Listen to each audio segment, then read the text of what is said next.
وهذه أعظم هداية وأنبل غاية تتحقق في ظل البيت العتيق.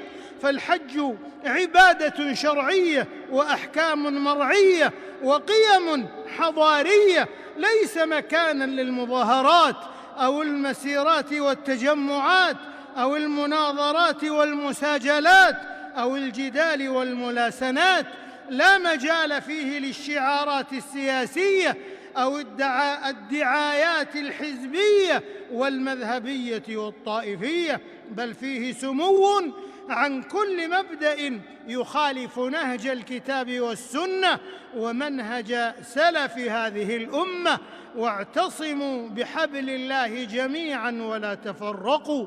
حجاج بيت الله الحرام، إن أعظم ما يوصى به في تعظيم الحرمين الشريفين وأجل الأعمال أثراً في إثراء تجربة القاصدين وجوب اجتناب المحرمات والمعاصي. الحج أشهر معلومات، فمن فرض فيهن الحج فلا رفث ولا فسوق ولا جدال في الحج.